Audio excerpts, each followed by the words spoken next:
Ain't that man?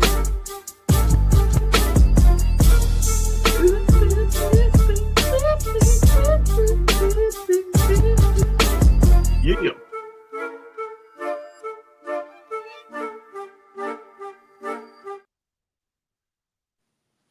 Like, what the fuck, lads? 7 p.m. with Shano. Not this AKM stuff. Oh, no. Oh, no. Yes. How are you all doing? Hello to Kevin G. Says, good evening. Good evening. Shano, you feel up to tonight? No more yawn alongside. Hey. Good evening, everybody. I'm up for it. Good man, Kevin. Let's get up for it. I'm going to wait for a few people to come on. Hopefully some people come on. Be sure to check out Sean Leonard Art. He is our sponsor, doing fantastic things, an absolute talent. All right, Steve, how are you? So Sean Leonard Art, please be sure to check him out on Etsy, on Facebook, on what else? Instagram. Really, really top guy, and tell him that Shano from AKM LFC sent them to you. So also, if you are a VIP member, it's only $1.99 to $2.99 per month, where you're in with an opportunity of winning a lovely illustration from Sean Leonard Art. I think we're going to have to do this month's, because this month's winner has not come and claimed his prize. If you're a VIP member, lads and ladies, please tune in to the draw, and it just saves us the bother of running after you. So how are we all doing, folks, on a Monday evening? Adam, unfortunately, has no broadband, so he's left it now up to me to get up to all the fucking antics. So how are we all doing? How is Steve? How is Kevin? My only two watching this. Isn't this fucking disgraceful? You see, I mean, it's clear that Adam is the main honcho, isn't it? I mean, it really is. But hold on till I just check what we're at, lads. So be sure to hit that like button. Hope you have your brain in gear on Wednesday. I have a bit of a question. This time makes the venison one look so simple. Well, wait until you see the quiz, my friends. Wait until you see the quiz. Be sure to hit that like button, folks. I'm going to wait until a few people come on before we get into the show. Kevin. So all good there with you. So I'm like, should I just go on with the show? Even though there's like 3 people, I think I will. And I'm after putting an awful lot of effort into this. Do you know what I mean? You know? Anyway, okay. So I wanted to touch base on a few things. Arne Slot's press conference ahead of tomorrow night's game against PSG Champions League quarterfinals, second leg. I'm a bit nervous. I won't lie. There's 8 watching now. Well, be sure to say hello and press that like button, folks. So, just a few key points on Arne Slot press conference. I'm going to try and go through as much as I can, because, to be honest with you, I did before the show. It's a bit of a bore fest, you know. So he was asked on how he is instilling the belief that his players, that the tie is retrievable. So he says, first of all, remind them what the score was. Really? That it was 2-0. All right, Biggs, how are you? It felt completely different, as we all know, but the end result was 2-0. This is a bit like fucking Mike Lone here. Second of all, we have shown so many times this season in big games, I don't know what season you've been watching, that we are able to get a great performance. Right, okay. We have also shown a different face. I'm completely aware of that. But many of our games that we have played were very good as well, especially in big games. I don't think so. Not all of them, because not all of us have been together for 1.5 years. But the ones that have been with me for the past 1.5 years, in the 49 home games we've played, 36 times we were able to score 2 goals or more. So yes, we did not play in all of these 49 games against Paris Saint-Germain, which you absolutely love. I do understand that. But as we all know, the Premier League and the Champions League opponents that we have had over here were also very strong and are very strong. Biggs making a foursome, I know, isn't amazing. So yes, there is belief that we can do special things tomorrow, but we need to be very, very, very special tomorrow to achieve that, because we are playing against the champions of Europe. So this makes the task more complicated, but not impossible. Is Jen there? Hey, Jen! So he was asked on how different the approach will be, both in terms of tactics, attitude, in comparison to the first leg. Now, guys, this scared the living shit out of me, this did. This scared the shit out of me. So he goes on to say, I don't know if a lot has been said about that. So Martin is saying it won't be long. Okay. So I'll go on, and he says, I don't know if a lot has been said about that, because I had to focus on Fulham and now Paris Saint-Germain again. Well, that's management for you, Arna. But usually in football, I know how it works. That if you change the system, the focus is completely on the system and not about what is actually happening.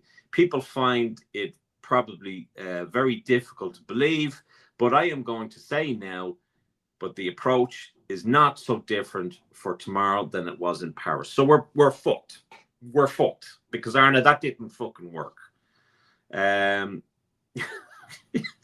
the people who know me, I never put out a team and tell them to go to a low block for 90 minutes. He loves that fucking expression, low block. All right, Ricky. Now, okay, so he goes on to say, actually, if you really looked at the game back, you could see that we pressed them high on multiple occasions. Unfortunately, 7 out of the 8 of those moments led to them being one-on-one to our goalkeeper. Well, no shit. So part of, football is being offensive and defensive. Yeah. And you as the head coach, it's up to you to fucking sort that shit out. Yeah.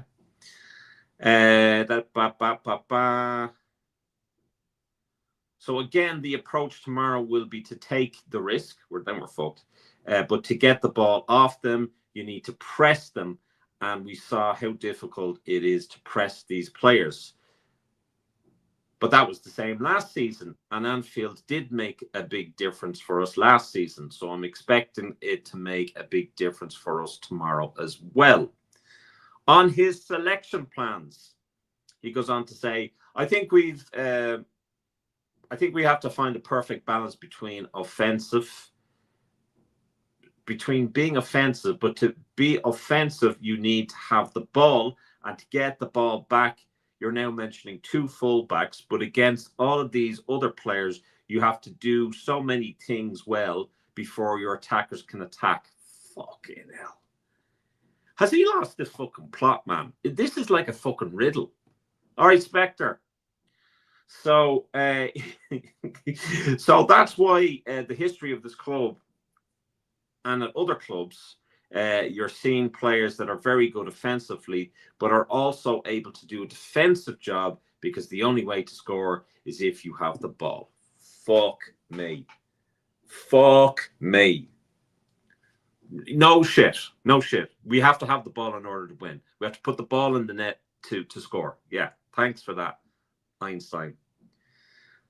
So the thing is that tomorrow 2 teams are facing each other. Fuck me, lad. Am I going to have to fucking read this? Oh, sweet Jesus. So, in case you didn't know, guys, the thing is that tomorrow 2 teams are facing each other, and both would like to have the ball a lot. The last time we faced each other, they had the ball for 76% of the time. So that's the first thing that we have to change tomorrow, to have the ball more. And if we have it more, then it's nice to have attacking threat on the pitch. And that's what we will have tomorrow. On whether he was asked on whether Rio is someone who could cope with these types of games. So he says, yes, I think he can. First of all, because of his personality. He doesn't get distracted that soon. He doesn't get distracted that soon. I think everyone who knows his history a bit more, there's a lot of expectation around him for many years already, and he's always been able to focus on football, to become better, to become stronger, and to become ready at 16 years of age to score your first goals, 17 years of age, and have already multiple starts for the first team for Liverpool. That's one thing. The second of all, because his quality, he shows that he's able at the highest level, which is Champions League, but Premier League definitely is this as well, to be able to take one-on-ones and make it difficult for the defenders he's facing. I think he's done a very good job in managing what comes to him now. But then it's also a good thing to have so many experienced players around you, which he has in the dressing room. So a bit of a tongue twister on that one, folks. On the mindset going into the game, of course, we know that we have to be we need an exceptional performance to go through to the next round, but that's completely normal if you face the champions of Europe, which you've mentioned several times, and you're 2-0 down. Then to make people a bit more positive than you were trying just a second ago. We're also been able to score more than 2 goals once in a while. Let's first focus on the job at hand, and that is to start aggressive. Yeah, start aggressive and continue as aggressive. There's no point in just 20 fucking minutes. Making sure that we can get back into the tie, and the best way of doing that is, of course, scoring the first goal, which again, no, because otherwise you're going to tell me, yeah, the last season we scored the first goal over here and at Arsenal, and they scored their first goal. I don't know what the fuck this guy is talking about. So yes, I know that they will try to score the first goal, and that's definitely what we're trying to do as well. Is anyone getting a fucking headache? Is anyone getting a fucking headache? No, Jen, I don't think they count. Not that it'll matter. Just as important as our performance, so I think we have to be much, much, much better. He likes to repeat himself there. Than we were last week. Their players are experienced players and have experienced Anfield a year ago, so they think they know what's coming up. So I can only hope that our fans can find an extra gear compared to last season, which I argued if it's possible because the atmosphere last season was unbelievable. That's nice of you, Anna. But I think our fans are up for it, to make it even louder, which is also needed because then their players get what they don't expect. First of all, a better performance from us, which I do think they would expect. By the way, it's hardly possible to play at the same level. I don't know what the fuck he's saying, but I don't know if anyone has seen the fucking press conference. But from the way I'm fucking reading it and the way that is jumping out the fucking page to me, it's a fucking riddle. And it's night and day in comparison to what he was like in press conferences last season. I'm going to go down through the fucking comments in hope that people have not left. Now, let me see. Oh my God. Jen, you little angel. 5 members. Oh my God. What an absolute legend. All right, Biggs. All right, Kevin. All right, Steve. All right, Jen. You're an absolute starbird. We love you to death. Shano. Oh, yeah. I read that. Adam says, hi, Jen. Sorry, my internet is in and out on my phone. I no Wi-Fi till tomorrow. I'll be back, hopefully, for the watch-along. Appreciate you, Sean, for doing this. I appreciate you letting me do this and hopefully won't lose subscribers from me fucking reading. You were here when Shauna said Adam has no broadband. Yes. All right, Ricky, how are you? Good evening. Jen. Yeah, we think the cat is after chewing the wires. Hello, Paul888. Nice of you to pop over. Welcome, mate. Who's Paul888? Have I missed him? So Adam will be back doing the match watch-alongs. What planet is this guy on? I hope you're talking about Arna and not me having to read that shite out. Good evening, Spectre. Looking like the Irish version lumberjack tonight with the check shirt and beard. Looking slick, lad. Thank you. Appreciate that. I do try. I've got to work with this, and it's not easy. It's not easy. Jen, you need to aim that question to Spectre. Oh, yeah. Okay. Ricky says, or just be better at keeping the ball when you actually have it. Absolutely, Ricky. Everyone, riddle me this, says Spectre. Absolutely. Muscusi, listening and work. Thank you, Muscusi. Jen, hello, lovely, he says. Arne Slot is a Dutch ball version of Michael Owen. Simple. Simon answers. Yeah, absolutely.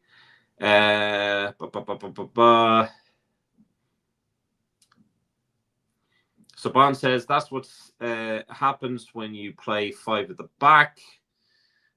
Steve says Rio, Isak, Ekatike, and Salah across the front. Dom and Vert in the middle. Spectre says I think I've lost a few brain cells already hearing Slot's thoughts. Fuck me too. Absolutely. Honest to God. I'm not exactly the best fucking... Yeah, I don't particularly like reading in public and whatever, because, not a public speaker, really. I know you're a bit surprised by that, but I'm just not. So it's very difficult to read from here. The printer's not working. I've printed out most things, but this I had to read from my phone. So, Kevin says, not that your questions are any good, mate, but they are. I don't know who he's referring to there. Mark59.2. Thank you, Mark, for joining. You're very welcome to the channel. Drop Verts doesn't score or create anything special. A passenger. That's a bit rough. Jen says, I've lost the will to live. Spectre says, Slot out. Kevin has given Mark the thumbs up. Spectre has been asked by Steve, are you watching the game? Did the away goals still count? They don't, Jen, unless it's been changed. Jen, no, Jen says Muscusi, yeah. I haven't decided yet, says Spectre. I also don't watch Scott's conferences. After that, I'm not fucking reading it ever again. It's simple, Sean. I'll simplify it for you. We need to start fast, press high, and pray. Absolutely. You see, I wish you'd fucking have said that instead of me having to read that shite. Mark says we all know to silence the crowd. PSG will need to score or they will go 1-up. It would be a long night. And it's finished. Bye, says Jen. Give me strength having to listen to Slot. We all deserve a payday for that. So there you go, guys. I don't know what you think of it. I'm going to ask for your predictions tomorrow. Do you think that Liverpool will pull this off and get into the next round? Do you think that that is at all possible? Or do you think we're absolutely going to get destroyed? I want to know. Personally, I think it's going to be a draw. And we go out. That's what I think. That is what I think. Muscusi says, Slot's a modern day philosopher. Ha ha ha. FSG out, says Kevin. Spectre says we'll lose 10-0 tomorrow night. Mark is agreeing with me. He doesn't think that Liverpool will go through. I'm going for 1-1. I'd agree with that. Rogie, I think you're going to get destroyed. Well, that does not surprise me coming from you, Rogie, but I appreciate your comment. But I think either we'll draw this We won't get through. Let's just put it that way. We won't get through. I'd be very surprised, and of course I'd be happy to be wrong, but I don't think we'll get through. All right, JT, evening all. Hope everyone is good and super confident for tomorrow. Not really. Not really. No, definitely not. All right, Bon, even if Liverpool win, they will still go out. They are French. We will win 3-1, but probably lose on pens. So that's a good point.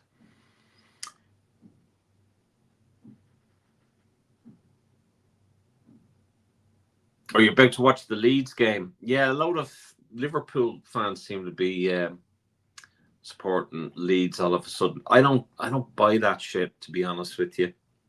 I don't buy that shit. So the next topic of conversation is Canate's contract. So there's a bit of kind of contradiction there between Fabrizio Romano and David Ornstein from The Athletic. So Ornstein has dropped a shock Canate update that could change Liverpool's transfer plans. So The Athletic's David Ornstein has revealed that Liverpool and Ibu Konate have reached an impasse in negotiations over a new contract. Liverpool brought Parma centre-back Giovanni Leone to Anfield in the summer transfer window, but the Italian suffered a season-ending injury early on in the season.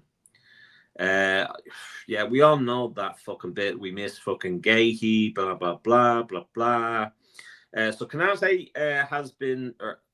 have been expected to leave in the summer transfer window on a free, with rumours that Real Madrid and other clubs are interested in signing. However, widespread rumours or reports in recent weeks have noted positive progress in the talks between Konate and Liverpool, with Fabrizio Romano claiming early this week that a new deal is moving to the final stages. Romano said on his YouTube channel, after long negotiations, the fuck did the fucking, oh, Jesus Christ, I did a Mayo accent there. I was meant to do a Fabrizio. After long negotiations, after many months spent in contract, what I can tell you today is that the negotiations between Liverpool management and Konate, the player, and his camp are moving to the final stages. The salary is almost agreed. The length of the contract is being discussed. So that's the point. The number of years, there are some clauses to clarify, but Konate and Liverpool are almost there in negotiations over the new contract. Again, let's wait for these final stages. Let's be careful until the end. But despite many reports saying that Real Madrid were back in talks to sign Konate in the summer, despite reports saying that Konate wanted to go elsewhere, at the moment, the club absolutely leading the race to have Konate and his services for next season is, again, Liverpool. Ornstein thinks differently. Yeah, my impression went fucking. It went from Italian to the back arse of Mayo. That's where it went. So Ornstein has revealed that Konate and Liverpool are once again struggling to agree terms and have reached an impasse, a stalemate. Ornstein said on NBC Sports, Konate will be out of contract this summer. My latest information is that the situation is at an impasse. Liverpool fans would be hoping for better performance from Konate next season. If he does stay, JB Carragher recently criticised the French international for making a mistake every game. Ornstein goes on to say, oh no. So that's basically, the gist of that. What do you think, guys? Do you think Konate will stay? I would probably trust Ornstein more than I would Fabrizio Romano, who, according to my impression, is from County Mayo. So let's have a look through the comments.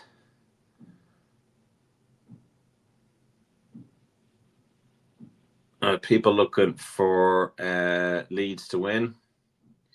Spectre says the more chance Sean pulling a bird than us going through. Really? Really? You want to see me Friday night? That's all I'm going to say. You want to see me Friday night? Mark says hope Leeds win. We Can Dream, says Jen.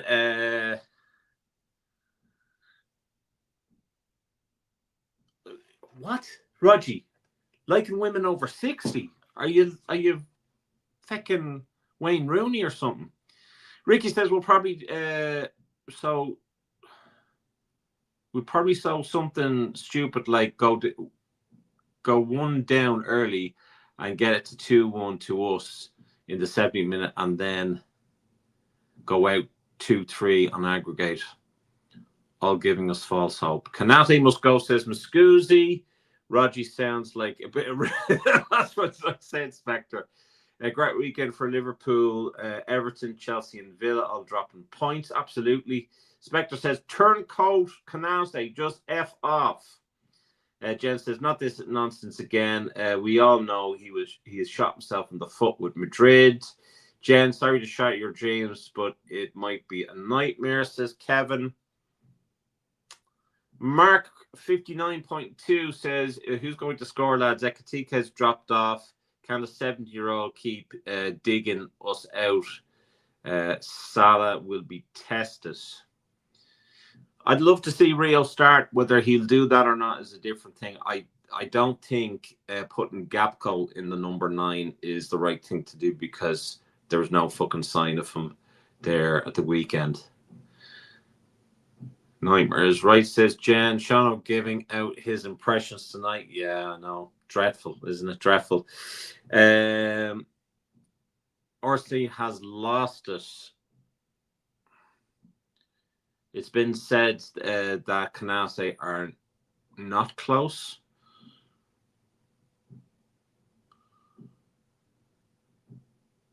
So score prediction for Kevin is for PSG. Oh, he's asking Jen, I think. So Jen reckons 8-0. Big says, if we get knocked out by PSG, I reckon they will announce that Canate has signed a new contract. That's a good point. Not that we'll be jumping for joy. The chosen few club journal rats eating themselves. Well said. Well said, Kevin. Ricky Shah says his performances this season justify a new contract. That means he gets paid in free. He's been poor this year. I think he's been poor. I think Virgil has been poor. Salah, of course, has been poor. Maka has been poor. Fucking Kirkes has been poor. Kevin says, "Oh, fight and talk that, Sean." What's the fight and talk?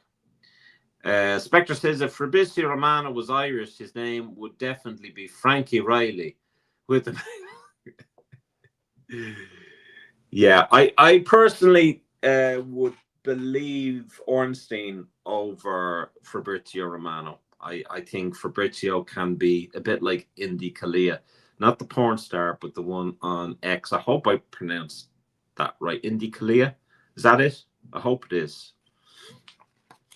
So the next one is obviously about the ticket prices, ladies and gents. It's a fairly sensitive subject. So Virgil van Dijk was asked about it. He said the Liverpool fans who've protested against the rising cost of tickets at Anfield have a fair right to do so. In late March, the Merseyside club have announced a 3-year increase to ticket prices for home fixtures beginning from next season, with the move being strongly condemned by numerous supporters groups. They're actually the first Premier League club to introduce a 3-year hike. So during the first half of the game against Fulham, a banner was displayed in front of the Kop, which read "No to ticket price increases," and many intended to choose not to purchase from point of sale locations inside the stadium. Van Dijk says fans are the heart and soul of Liverpool. Virgil spoke after the game about the fan protest over the ticket price increases at Anfield, and he emphasised the lasting importance of the club's supporters to Liverpool. The captain said to this is via James Pearce, I think the fans are the heart and soul of the club. If they feel like this, then protest is their fair right. Hopefully they can come up with a solution with the club. I saw that Gareth Roberts was talking there. I think he was talking that this is Anfield, and something really shocking. He said that ticket prices since the 90s, ticket prices have gone up by 875%.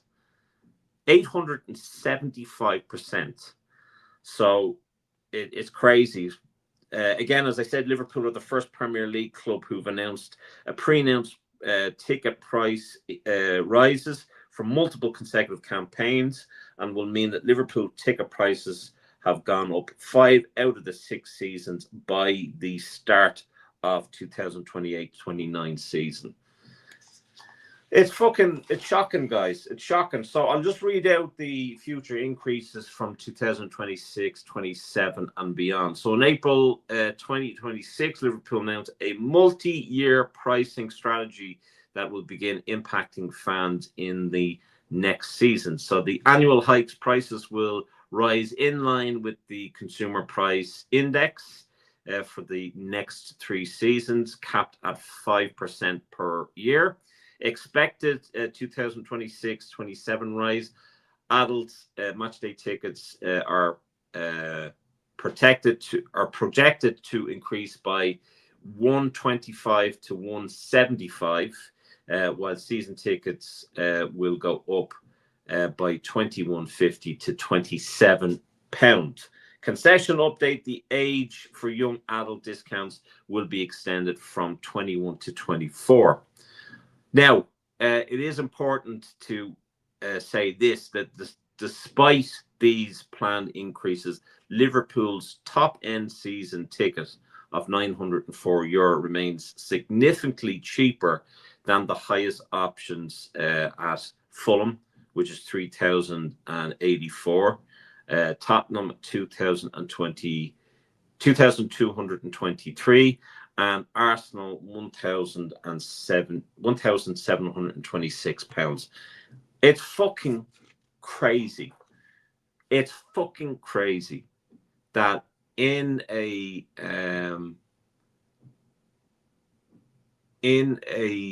society or in a situation where people are struggling to put food on the tables, are struggling to pay bills, are struggling to pay a mortgage or to pay rent, a cost of living crisis where everything is going up and all these wars and all of that, that's, implicating on that.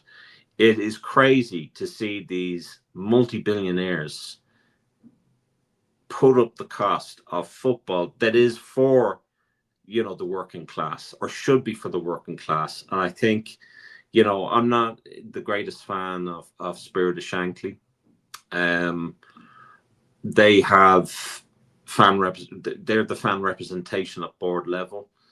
I would have question marks over where they've been at over the last number of years, because I had mentioned ticket prices for as long as I did Fenway we come on to pay, and it's been well documented about what Tom Warner thinks, what John W. Henry thinks. It was the same with Boston, where he says the players, or baseball players, are expensive, and what is affording these are ticket prices. So that wasn't very well received in Boston. It's not like this hasn't been happening. This has been, the writing has been very much on the wall. When you have a football club that's all about us, it's all about, the Liverpool family. When you have a football club that advertises companies that are charging an arm and a leg, 1,300 for a fucking day trip, hospitality tickets. What exactly are you getting for your book there? Do you know what I mean? I've seen better package deals in fucking Dublin Zoo than I have seen in the hospitality in Anfield. And that's no insult to Anfield, but you're wondering where your fucking €1,300 is gone for just a fucking day. It's absolutely mental. So it's crazy. Let me just. Jay Garrett says price out the locals for my corporate seating. It's not just locals, man. It's everyone. It's everyone. You know, if there's a supporters union, it should be covering everyone. It shouldn't be just talking about locals, because, you know, if you were to look at that, or just hone in on locals only, you'd be Everton. Do you know what I mean? Steve says, sorry, Sean, but the cost of tickets now compared to the 80s and 90s in relation to the average take home has dropped. Okay, I'll take your word for it. Sean, you should have dressed up like Will Ferrell character on Burgundy tonight. You're giving us Liverpool news as a great news anchor. I really appreciate that, more than you actually realize. I really appreciate that. So thank you very much for saying that. Ricky Shah says, my mate did the hospitality and said that the food was crap, would have preferred a Tesco meal deal. You could not, Champions Travel, which I've talked about quite a lot, because I think they're con artists. When I saw a deal that they were selling, I Champions Travel, you automatically think, okay, we're traveling, and you're going to bring us there, and we're going to go to a game. And that was the way it was advertised. And then we found out, to get on the fucking coach, to get on the ferry, they wanted an extra €1,000, which is fucking crazy money. Crazy money. So 1,300 to sit on what they call a padded seat, which is no different to the other fucking seats. It's just a little bit padded. You get like some fucking thrown up meal, like sweet and sour chicken, and you get maybe a few beers, maybe 2 or 3 beers, and a program. That's it. You know, it's crazy. Kevin says, remember the days standing in the rain with your vouchers for buying tickets. Roll back the years. Muscusi says, yeah, pricing out the working class regardless where you're from. That's it, Muscusi. That's it. That's it. I'm glad you like it. We all love you, Sean. I appreciate that, man. You did make me nice. You did. Because believe it or not, this does not come natural to me whatsoever. Despite the amount of years that I've been doing YouTube, this works a lot better with Adam, and it's Adam's channel. So I hope I'm doing him fucking justice. I really do. So, I mean, look, Big says, feel bad for the decent fans who are going to be affected by the ticket rises. As for Garrett and SOS, don't really care. Yeah, I to be honest with you, I have my reservations about Garrett Roberts, and I've said that about Garrett Roberts. I've said that about Spirit of Shankly. This has been very. I don't see them giving out about the hospitality companies that are selling tickets and overcharging people. I don't see them talking about ticket gum, where season ticket holders are selling their tickets and making a profit out of it, or letting that company make a profit out of ripping off fans. I don't see them mentioning that at all. And for some strange reason, Spirit of Shankly still have me on their mailing list. So I can see what is going on. And again, I just feel that they've never, ever represented me. And look, if they are fully backing Spine Cop 1906 and they're putting out these flags and banners, which makes no fucking difference. Like, let's face it, it makes no difference. These people were quick enough to slate and attack Liverpool fans protesting against FSG, including myself. And yet, they are calling out FSG being greedy bastards. You know what I mean? But Carl, how are you, buddy? Steve says, had 2 season tickets from 85, Kev, but remember queuing up over 2 hours to get in against York in the League Cup. Hates SOS. Most time I used to travel over to Anfield. We both got the boat 8 hours on the boat, and off the boat 6 a.m. after the match, back and another 8 hours home. Yeah, and I mean, you know, these people will attack, or not attack, but will criticize day trippers or out of towners for doing that. And I think that's a fucking, you know, that is a massive dedication, you know, to someone that's maybe only down the road from Anfield and doesn't bother their hole. So, you know, or the person with the season ticket holder that's selling to companies like Ticket Gum that are making a profit out of ripping people off from the day trippers. How's your back? Oh, it's not bad, man. Jay Gar says, what do you mean local fans who buy tickets is not the likes of corporate companies and people from overseas robbing fans? I live 10 minutes from the ground and can't buy a ticket, but someone from Fiji can. Don't agree with that, Jay. I don't agree with that. I'd expect a bit better for you, mate, and you're entitled to your opinion. But I'm sick of... I think every fan should have a right to buy a ticket. If they want to spend their money and go over, and you're guaranteed that these people will go into the club shop, will buy something in the club shop, will stay in the hotels, which means more money coming into the economy for Liverpool City, and great for tourism. But I think if we were to look at a corner shop mentality, we're in big trouble. And unfortunately, these supporter unions that are supposedly unions for all supporters, but aren't. It's a fact. You check with Ticket Gum. There are season ticket holders that are selling their ticket for day trips. That is a fact. That is a fact.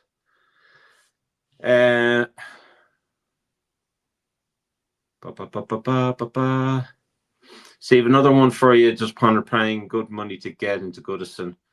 Don't understand how FG are paying Edwards 10 million a year. I wouldn't mind them paying me 10 million a year for them not to go for another club and just pay me for fucking nothing, twiddling me thumbs. Bless you, Jen, for telling me that I'm a legend. My back is okay. I was out on Friday night, Carl, and I overdid it, and I was dying for the whole weekend. My back was a bit sore. Spectre says we should recreate our own supporters group, the moral of Klopp's teeth, and show Spirit Shankly who they are. But it's two different things, Shano. You have the normal fans and then the corporate freebies. Yes, well, the corporate freebies is completely different. But unfortunately, and you can differentiate that, that's grand. But when it comes to, you know, someone saying local fans and outer towners, that's where I take exception to. And I think that's the difference between AKM LFC and most YouTube channels that cover Liverpool, the main ones especially, that will, you know, talk about and big up local fans. They're all fantastic. They're all amazing. They're all amazing.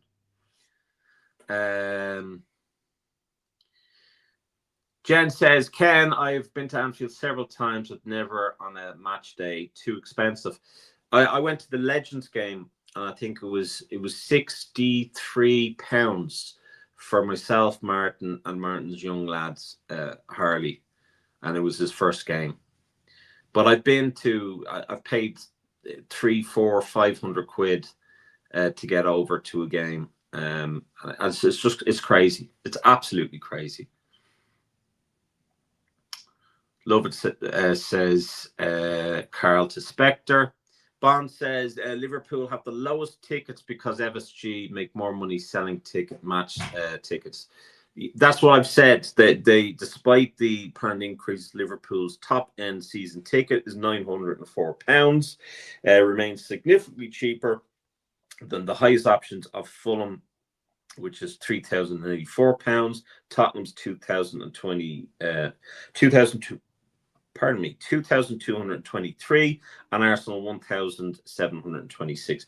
All crazy money, but it does not justify, prices of tickets going up on 3 years consecutively, especially with the cost of living crisis. It's just not affordable. And, when you see tickets going up, significantly higher than the 90s, it's crazy. You can talk about the cost of living or the cost of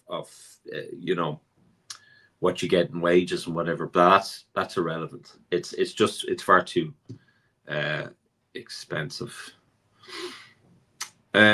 Steve says that was never a thing back in the day. You're just a fan. Didn't where you came from.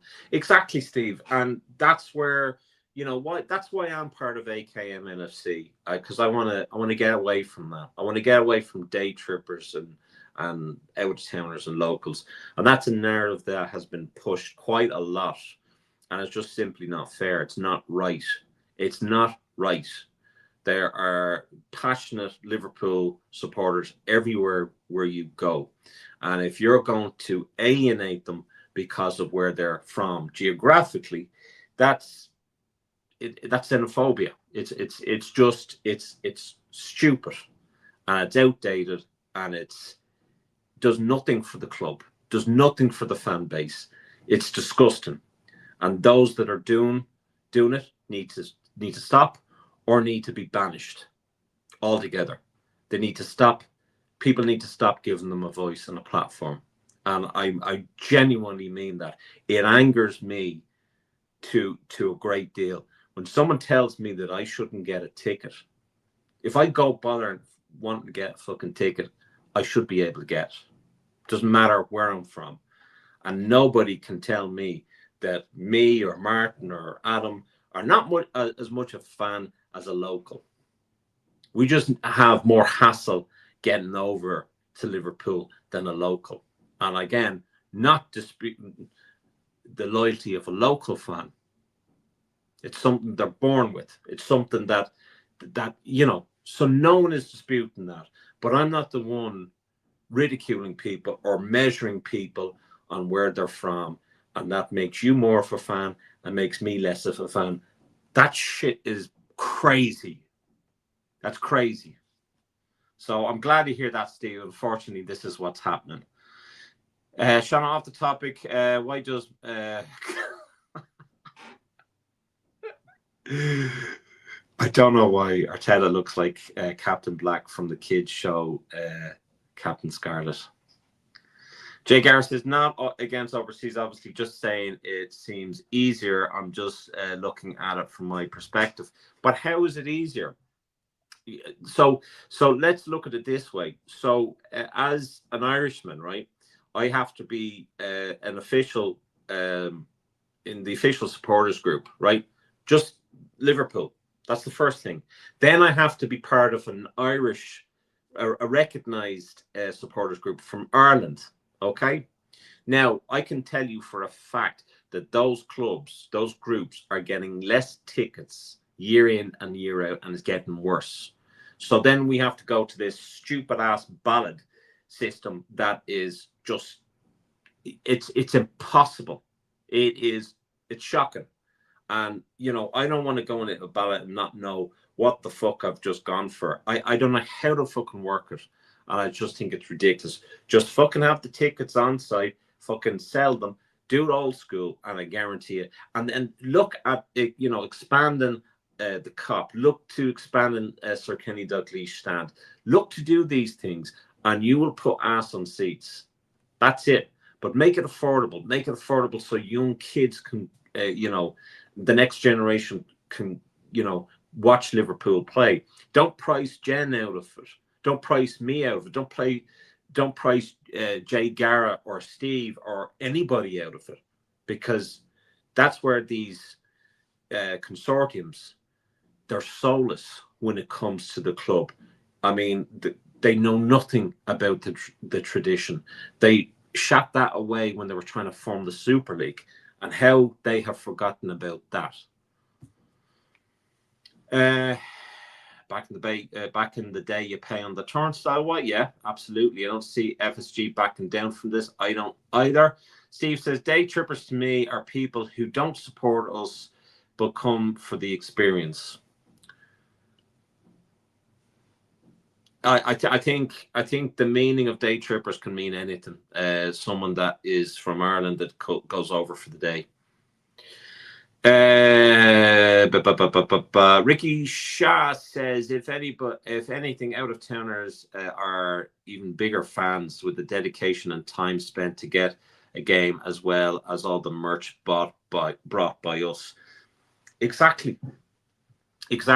You go over to Asia and you see the fan base. You go over to Australia and see the exact same thing. One of the biggest Liverpool supporters that I've seen online is in South Africa. Brandon Mighty Reds _97, top guy, and he gets destroyed online because he's from South Africa and because he's never been to a game, or he can't go to games regularly. It costs a fucking arm and a leg. It costs it's crazy. Steve says, Kev, do you remember the old police sergeant on the grey horse who used to keep the queues in place of the cop end? They were the good old days. Jen says, unless they sell up, it goes back to grassroots owners. It defo will not change. No, it won't. I don't know what Spine Cop or Spirit of Shankly or any of them, what they can do to change things. But the last time there was a protest, and correct me if I'm wrong, the last time there was a protest, they did no banners. That was at the Atalanta game, the Europa or the UEFA Europa League fucking thing that I was at, and I was the only one with a banner. And they thought, well, this is against ticket prices. And then the very next day, as far as I know, Spirit of Shankly backed FSG's position as far as the tickets were concerned. So I don't know what's fucking going on. I may be wrong on that, but I'm pretty sure I'm not. Spectre says, if the so-called fans don't want out of City fans, why do they support the team? There's full of internationals around the world, including Dutch coaches. Absolutely. Make the cops standing again, says Steve. Scusi says, our ticket office is woeful and one of the worst I've experienced. Steve says, the ticket office has always been useless. Bond, the Toffees use to have half season tickets. Steve says, no, Sean, they are fans, not day trippers. Good man, Steve. Good man. That's what I want to hear. Here's an idea. Get rid of the corporate seats from ground, mainly because John Henry doesn't bother showing up anyways as owner. Kevin says, Steve, yeah, standing on the cop, that was my idea behind the goal. Get in early. Ricky says, and they have had the cheek to call us armchair fans. And that pisses me off too. I just, and I'm going to fucking call someone out here. And I don't know whether he was joking or not, but I know that he was talking to someone who knows me. And Paul Machin, the Legends game that I went to with Sven Goran Eriksson as manager, I was over there and he was talking about all these, out-of-towners getting their tickets. Where was Paul Machin that day? He was in the Ambassador in Dublin at a Liverpool gig, selling tickets for his gig while I was over in Anfield. There you go. So that pissed me off, and it pisses me off anyone talking about armchair supporters or out-of-towners. We're all fucking Liverpool fans. We're all supporters, and it's time. And I even see Steve Warnock talking about that. Is it Steve Warnock on? He was talking about the plane flying over Anfield, saying that these aren't local fans. Well, how the fuck do you know? It turns out that it wasn't. But how the fuck do you know? And how do you know that local fans didn't support that and throw money to it? Kevin says, Steve, oh mate, I was pooed on, then bitten by the police horse, then complained. They sacked by the horse Copper. Didn't FSG get Spirit of Shankly in the seat? Yes, they did after the failed attempt of the Super League. They did, yeah.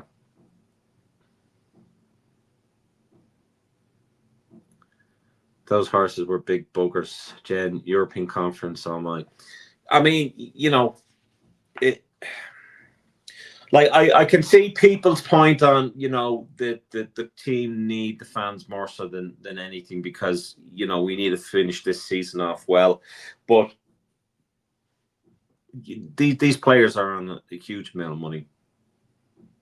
Edwards, Hughes, all on a shitload of money. And FSG will come out of that club, you know, with a shitload of money. They bought a club for 300 million and that's worth 4 or 5 billion. Like, come on. So I think people are getting shafted. And I mean, I'm in full support of reducing the cost of tickets. Whether that'll happen or not, or a price freeze for 3 years, I don't know. I don't know how you go to achieve that. You can't tell people not to buy their season tickets or not to renew their season tickets. You can't tell people not to buy a program or not to buy something in the store. And I don't see the point in you going to a game and then walking out the 77th minute. You've already paid your fucking money, so it kind of defeats the purposes, Adam has said a couple of times. So I don't see how they get to achieve. What are they wanting to achieve? First of all, what do they want? They want a price freeze for 3 years or 5 years. They want to reduce the prices. What are they willing to do? So it'll be very, very interesting couple of weeks and months. And again, it's sad because, you know, I like to try and get over to Anfield as much as I can.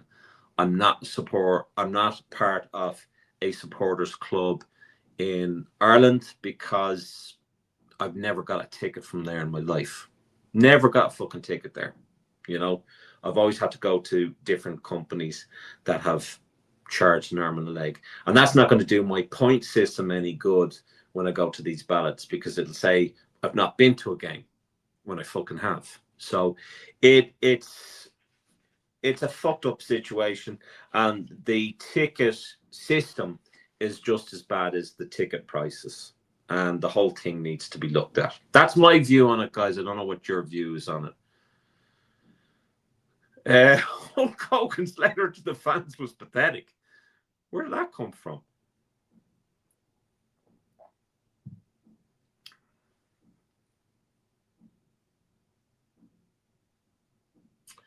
Jay Garrett says, speaking to lots of people on the daily, and all say that online, it prioritizes online, more corporate seating and overseas sites, and FSG favor from them over the locals.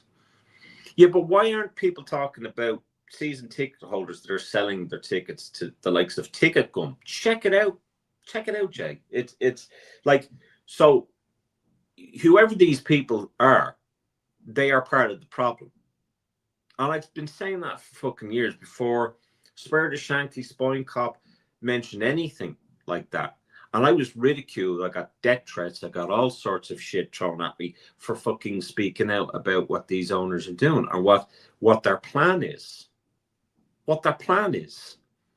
And while they have done, I mean, I can't say anything. I've certainly had question marks over them over the years. They've done some good things, but they've done quite a lot of bad things, and that seems to get dismissed. You know, I'm sick to Christ of hearing of Garrett Roberts. Well, you know, when I'm at a game with my buddies or I'm in the pub, you know, we don't talk about these things. Well, why the fuck not? So when it starts to affect you, then you want to talk about it. It's affecting everybody.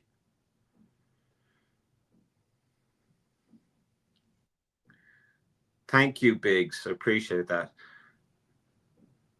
No, Steve, I'm not saying you are. I meant Billy Hogan. Yeah, Billy. Nick that from Doug. Did he say Hulk Hogan? I love it. I love it. This exactly. Yeah. I mean, there's no point in talking about, how fan orientated they are or how fantastic they are in business. They're fantastic in business. Absolutely. They're making a mint. But what are they doing to supporters? What are they doing to the fans? What are they pricing us out for? And there is, I mean, everything to suggest that they're doing that. And with corporate seats, I get what you're coming from. Companies coming in with a group of people that don't even fucking support the club. I get that. But then you do have people that are criticizing someone that has come over, has been a Liverpool fan all their life. It's the first time in Anfield and they have a little camera there and whatever. And you get people criticizing that. You get people saying, well, they took a ticket off a local. That I can't stand for, and that I disagree with. And I will not have any affiliation or subscribe to any fucking channel that talk that shit. And they do it quite a lot, and it's the norm, and it's wrong. It's fucking wrong.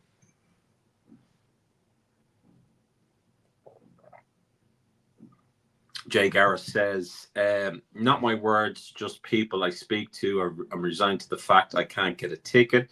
It's really hard to fit everything in a little chat box, but I know, Jay, I know. We'll be doing the phone in at some stage. I think we're going to do it once a month, so it'll be good fun. And it gives you the opportunity to talk and say your piece. And, Jay, anything I've said, like, I don't mean it in ridiculing you. I think it's a very sore subject, and some people blame out of towners and some don't, and it's those that do that I take exception to. Fucking Spectre, unbelievable, love him. Never got food or drink while that game. Kev stayed well away from that. Oh, you need to go to Lucky Star outside the Flat Arm. Fucking best, man. They don't accept card, they accept cash only, so just to be on the watch out for that. Spectre says, don't forget San Diego Padres 92 season. You mentioned all them years ago, Shano. Tom Warner wrecked the team afterwards. Yeah, the fire sale of 93, I think it was. He calls them Michael Gordon, Flash Gordon as well. I'm sure I read that fast. I've never took a penny out of the club. I've had people say that I take a penny out of the club with the online shop I have.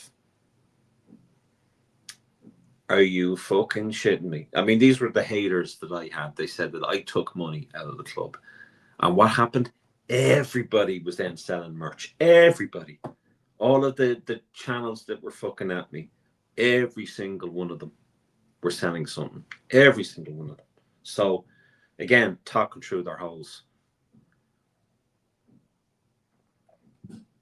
So that's the end of the ticket prices, guys. We're 1 hour and 3 minutes into this. We're doing all right.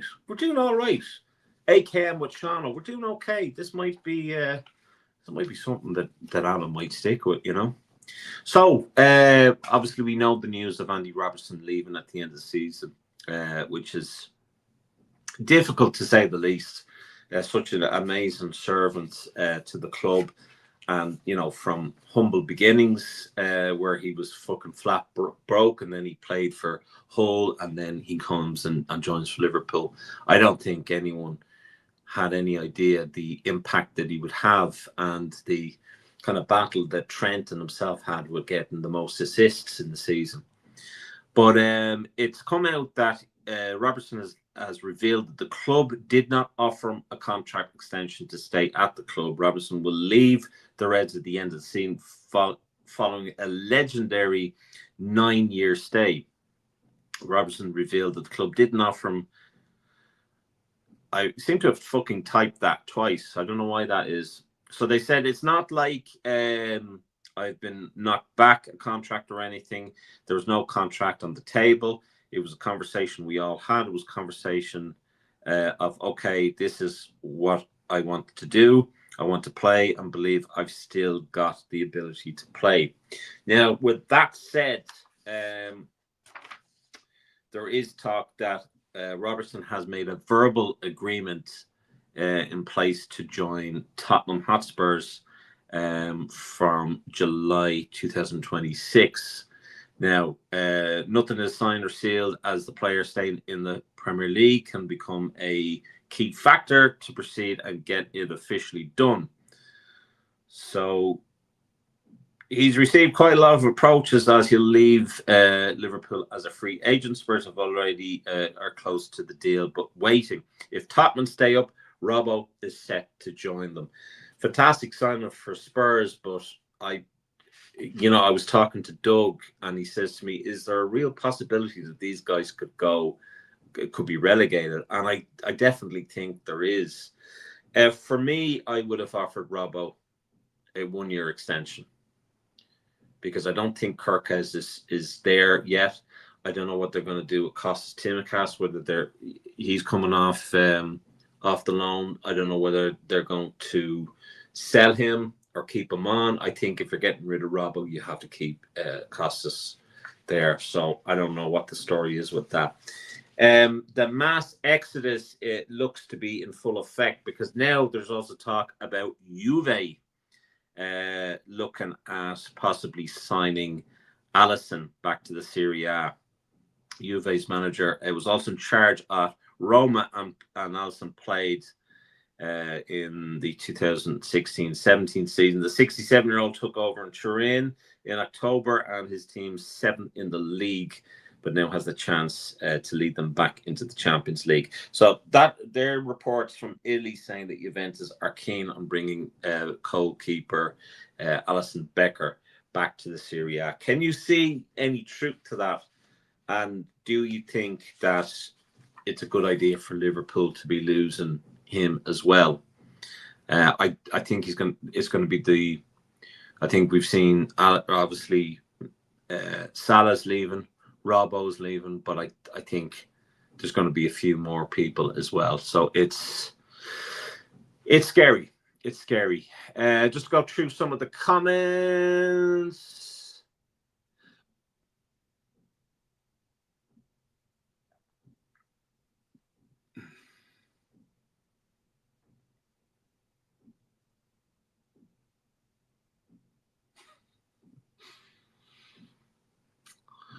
Spectre says, Sean, do you think John Henry gets a weekly wage as club owner? Wouldn't surprise me. I don't know. I don't know, and I don't care. As long as he does right by the club, that's the important thing to me. I was FSG out at the very start, probably one of the first that was FSG out. I didn't believe in blowing them, thinking that they've saved us. No businessman goes to Liverpool, and say that we get them on a steal and does it for the love of the fans and love of the club. They do it for the love of money. And for anyone to be that naive and think otherwise, it's just stupid and completely naive. But I was never quick to judge them, but there was certain things, as you well know, that I was unsure of. I was FSG out, but I was more FSG sorted out because I know the hassle that we've all gone through in terms of contacting banks that Gillette and Hicks were trying to go to and approach and get loans to keep the club while the club was going down the shitter.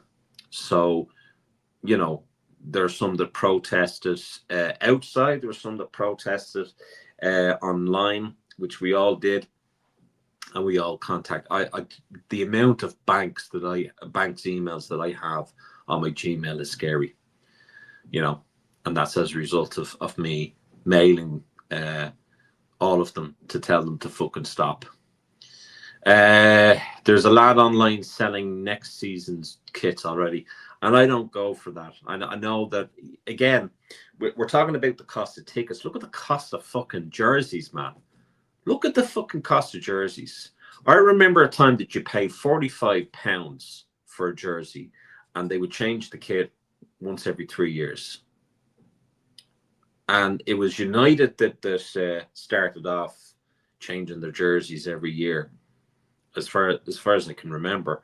And now they're doing this regularly. They've got a fucking home kit. They've a away kit. They've got a fucking third kit, goalkeepers kit. It's mental. It's fucking mental.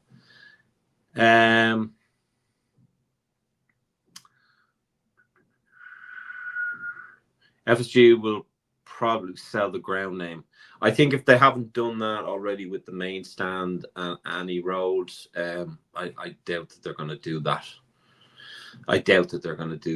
Is it time for him to go? It is time for him to go, says Steve. Don't want to see another Salah. I'm not too sure. Don't want to see another Salah. Bond says Robertson should sell for Celtic if he leaves. I agree, but I'm not a big fan of the SPL, if I'm honest. Jen says, I would have defo offered Robbo a contract. Spectre says, I remember hearing that Michael Edwards, before he came back from the dead, he wanted to get rid of Klopp team players. Clearly, Edwards got massive ego about him knowing history between Klopp and Edwards. Yeah. Jay Garrett says, I hope he goes to Atletico. Also was fuming on Friday because he was my favorite player. Yeah, Jay, I was like, I love Robbo. I absolutely love Robbo. I just love that. I mean, Doug is Scottish. I love the Scottish. I love the Scottish. And I love, obviously, that there's a massive history of Scots playing for Liverpool. And it would have been, I just think he's amazing. You know, and I still think he can put in a good shift. And I think Kirk has want to be careful, because there are times that Kirk has had a bad game. Rob has come in and done a good job. I know that he can't do or play one game after another. But I still think he can do a good job and do it well. Kevin says, oh, Jen, I wish you'd witnessed the earliest football games, 80s, and European games away. Fucking hey, Tony, hello. Oh, tally ho, Gary Richards, how are you? Man United 1-0 down. Oh, beautiful. No way Allison is going nowhere, says Jen. Man United 1-0 down, says Jay Garrett. Tally ho, Gary Richards. Allison will stay one more year. Hope you're right, Bon. I got a feeling Verge will leave too, says Biggs. Agree that stay another year or more, says Steve. Evening, Tony. It looks like Edwards is moving out all the Klopp era. Well, I mean, look at what he did in terms of all the youth, all of the young lads that won the Carabao Cup. As soon as Klopp left, they were all fucked out. Kwanzaa, all of them. Kevin says, Allison, please no.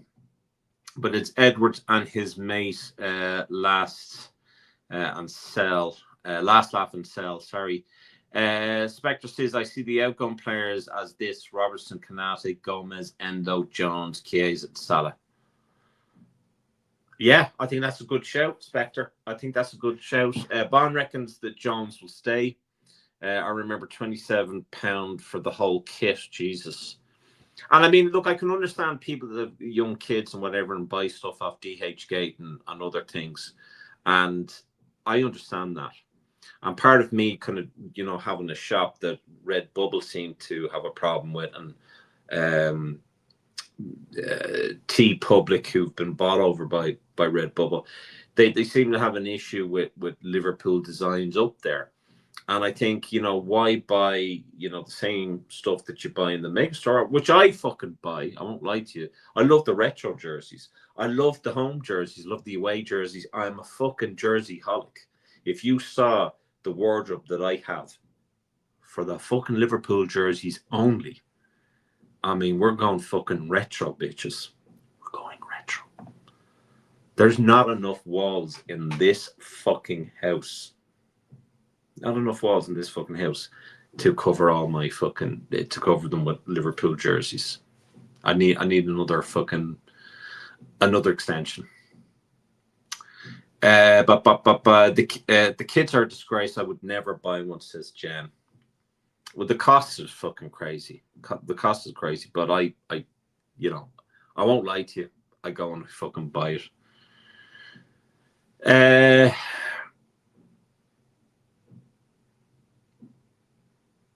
You started about, or Glasgow, or as soon as started that, are you talking about a jersey every season? Last top I had was the Hitachi as the sponsors. I have that one. The 1979 one, which is the year I was born. Jen, you got the full kit when watching the match on TV. Full kit wankers, what they call them. Tony says, I only buy original jerseys near the end of the season when they're reduced because prices are just insane at the beginning of the season. Absolutely, Tony. Good to see you on this, Tony. You don't come on here often, but it's good to see you all the same. Spectre says, I love the Scottish mainly because of Braveheart and Highlander. What movies? Jesus Christ. Braveheart. Gary Richards says, hello, Gary Richards says, Liverpool need Xabi Alonso ASAP. Jay Garrett says, under Slot and Edwards, the youth academy will be turned into the next big coffee shop. Absolutely. Adam is messaging me here now. Let me know. Oh, okay. He's just telling me, let me know when he's ready. I'm ready to finish. Ricky Shaw says a baby's kit is almost £60. Like, fucking hell. Like, really? Do you need to charge? The fuck? Do you need to charge that amount of money for a fucking baby kit? Like, come on. Hitachi do remember the draws they used to have over the Tana to win a radio. Do you have the Spice Boy kit suit? Okay, now Jay, good question, my friend. So I remember I was working in one of the first jobs I ever had. It was an advertising house, one of the hardest in Dublin to ever work for. And I had a good week. And commission was okay. The fucking wage was shit, but the commission was okay. So I went off and I got myself a suit that I saw in the window. And I shit you not, it didn't take me long to realize that I looked like the man from Del Monte. All I was missing was the fucking hat. But no, I don't have the Spice suit. And even if it was for sale, I wouldn't fucking buy it because it was an absolute disgrace. Yups Kaz at half time. Spectre says, wonder if John Henry has ever worn a full Liverpool kit for bed. In fairness to Linda is a fairly, she's fairly vocal on Instagram and bigs up the players and what have you. So she's always posting about Liverpool stuff. I can't fault her at all. And how her husband and others do business. She's a businesswoman. Fair fucks to her. Same age as me. What have I done with my life? Like, seriously. Jen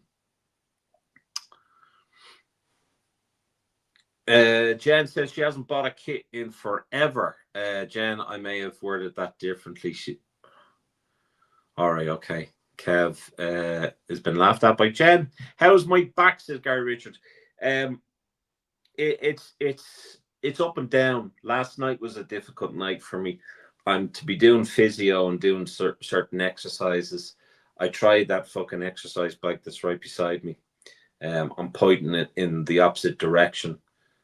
Where I'm pointing now, that's where it is, but it's there, if you know what I mean. Because everything's reversed, if you know. But my back is hurting. I'm thinking of just going to the physio and saying I need to ease off some of the exercises or not. I don't know. I have no idea. Kevin says, Jen, thank God you saw the funny side. You're fully flown.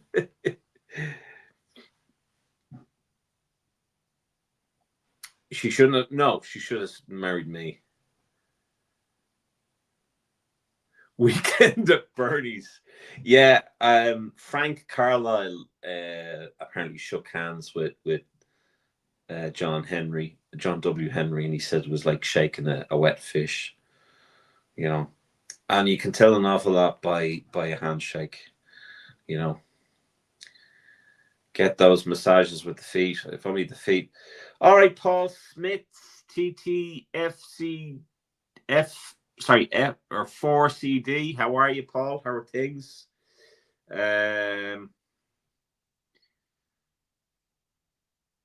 I think Dunk was thinking of getting a Linda Peruzzi Henry cardboard cutout. I don't think he managed it.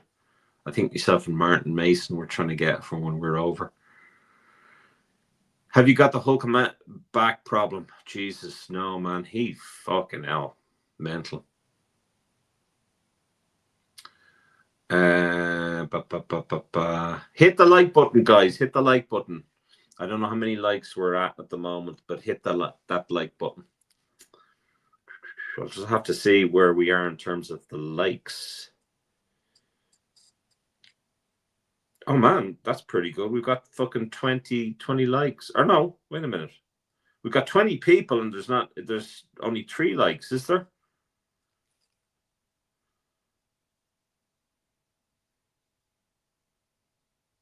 Oh no, we've got 21 likes. Appreciate that. I'm glad you're fine. Ricky says if you get a diagnosis, Sean, I can give you a few things to do as long as it fits with what I'm qualified to do. So I'll just go through very quickly. I had 2 large disc protrusions in my lower back. I got a microdiscectomy, and so I've just recovered from that. My operation was the 15th of January. I'm glad you're fine, Paul. Thank you for coming and joining us. Hulk Hogan documentary on Netflix, 22nd of April this year. Jay Garris, John would have been good Halloween skeleton with sunglasses on. 20 people watching, 21 likes. Appreciate that, lads. I really do. Spectre says, did you ever like the Boogeyman back in the day? Yeah, Boogeyman was funny. Do you know what he reminds me? Do you remember The Godfather? So before he was The Godfather, he was Papa Shango, and he got slime to come out of the Ultimate Warrior's face. It was amazing. Papa Shango was kind of like that character in James Bond. Was it Live and Let Die? I think it was. Really, really good film. Ricky Shah says, my cousin sat next to Richard Hughes in hospitality. He got told he was allowed to speak to Hughes. He wasn't allowed, or he was allowed to speak to Hughes or any of the big guns of the club. He wasn't. Any good films on Netflix, says Bon to Spectre.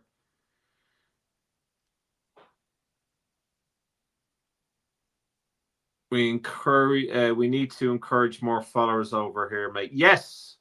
Yeah. Yeah, so absolutely, guys. Those who are watching, if they have friends and family that are also Reds and interested in breaking the norm, getting rid of, well, you're out of towners and you're locals and all this bullshit, and are just interested in the Liverpool family, interested in voicing their opinion, not been dictated to as to what you should say, what you should think, or whatever, but also to keep respect and to always remember the Liverpool way and not what it's been thrown at and what the narrative is been pushed now. But if anyone is interested in subscribing, or if you know of anyone that is interested in subbing and trying out AKM LFC, please do so. John Henry in a kit would remind me of Paul. So we'll have a look at the results, and then I think we'll finish off there, lads, unless someone else has something to say or want to say something or whatever. I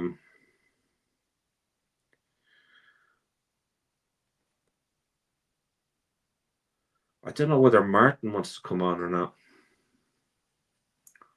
Martin, are you looking to come on, or what's the story? You'll need to talk to Adam. We need to encourage more photos over here, mate. Ricky, yeah. Ronaldinho doc on Netflix this week. It would be worth watching. He was the most skillful player than Messi or Ronaldo. Us old school kids know the streets.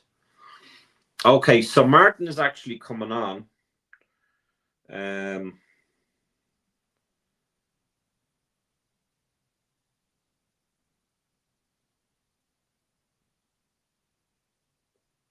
I'll just see if there's anything else while we're waiting. Oh, yeah, there is. So according to RTI Sport, Chelsea, Man United and Liverpool lead the race to sign Juan Gomez. Reports say on several that it stands Liverpool is his preferred destination. He's linked to us a couple of times over the last few years. Liverpool emerges as the destination that pleases Gomez, who's already shown interest in wearing the club shirt. What do you think about him as a signing, guys? What do you think? God likes the channel. Many thanks to you, Jen. I mean, Jen is amazing. Let me have a look.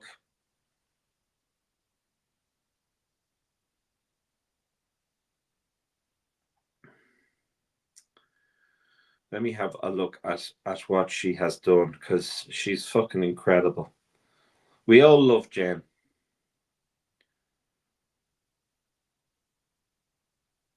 So I'm just going through. So unfortunately, I'm unable to see who she has gifted the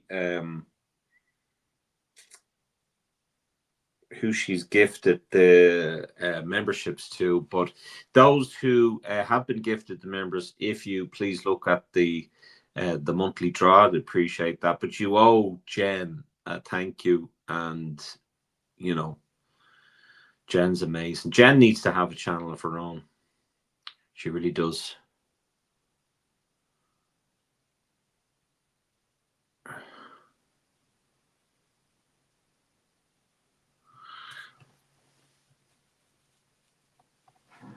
Yeah,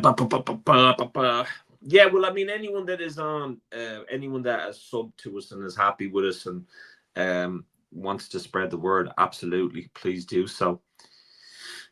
He's not Dutch, is he?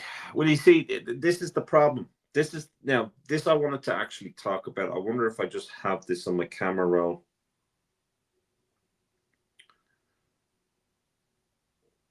So this is what John W. Henry said when sacking Kenny Dalglish. The FA Cup would not have made any difference had he won it. I think it was obvious to every Liverpool fan that something was wrong and something needed to be done. So that was speaking in 2012 after sacking Kenny Dalglish. What the fuck are you doing now? What the fuck are you doing? There's Arne Slot. And it's like reading fucking riddles. I mean, again, I'm not great at fucking reading on camera or whatever. I'm not a big fan of it. And, you know, I'm not dyslexic or anything like that, but I'm not a great, you know, reader in public. You know, just it. But fuck me, you'd need I'm going to do what Steve says. I'm just going to simplify the fuck out of it. And that's what I'm going to do. Here's a question. Could you knock out Tyson Fury? I believe you can. I'd rather knock out his dad and tell him to shut the fuck up and cop on and not be a disgrace to his family. That's what I'd rather not have, you know.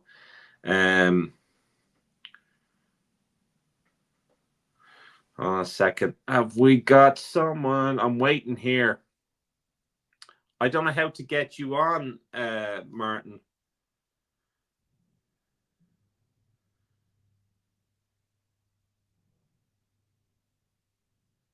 Let's all go to the lobby. I wonder, can I get him on? Oh, turn on or put on your mic. Your mic is off. I know me mic's off. I just put it on like the kids. Look at this. Good to see you, man. Good to see you. Good to see you. So Jen says, best channel ever. Guys, join us. Rough Justice 247, spot on.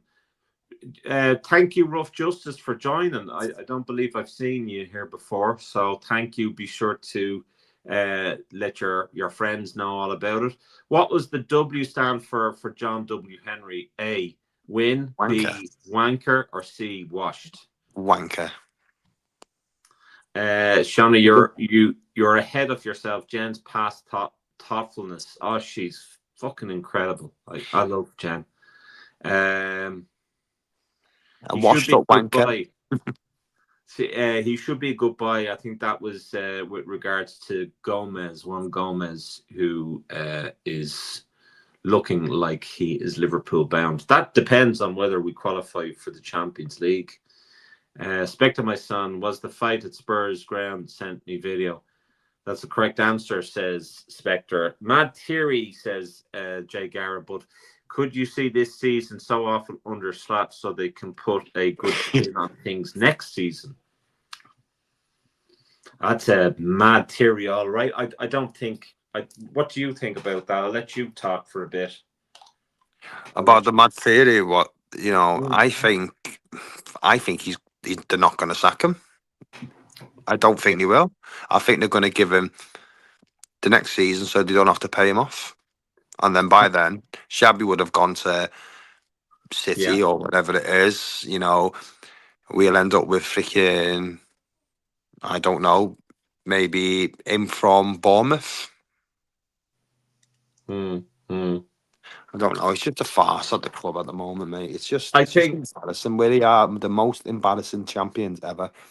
It's going to be put on the same line as the bottle jobs. Ole, ole, ole, second again. They're getting their Arsenal are up for the quad bottlers.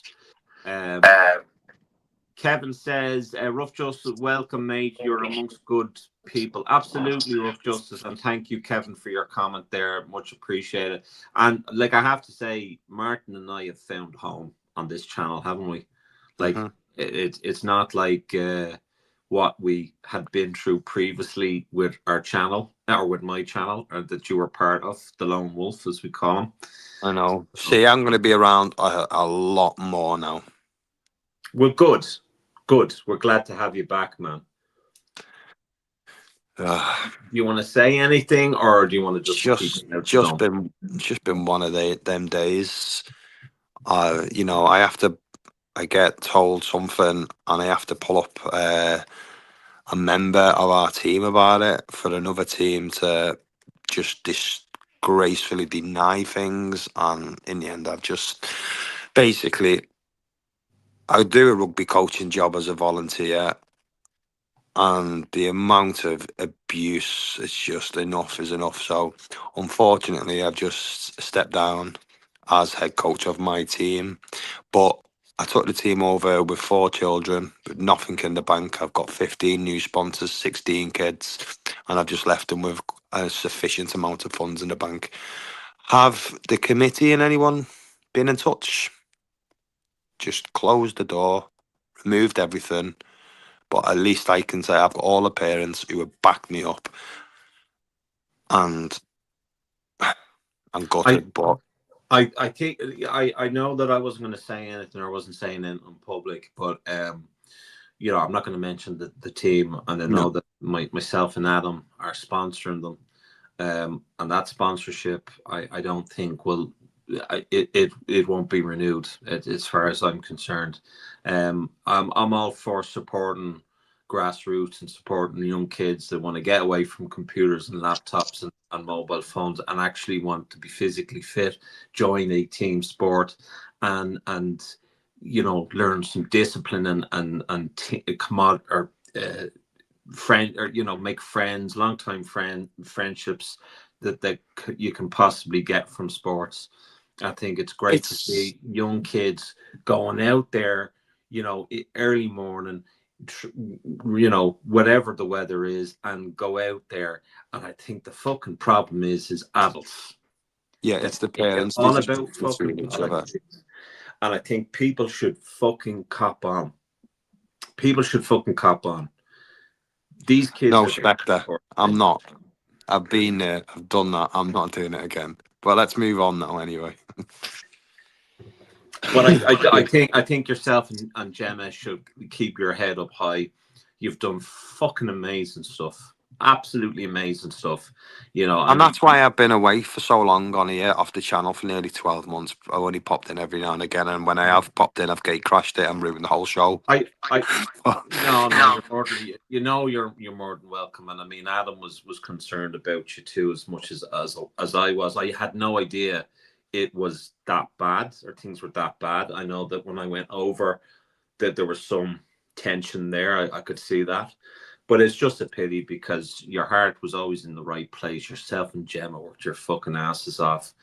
And I think, you know, Harley's very lucky to have you. Louis Jack is very lucky to have you as a dad. You know, there's a lot of dads that wouldn't dedicate that amount of time that you have. And I think you've been fucking amazing. And I mean, what you've done for Kobe as well. Yeah.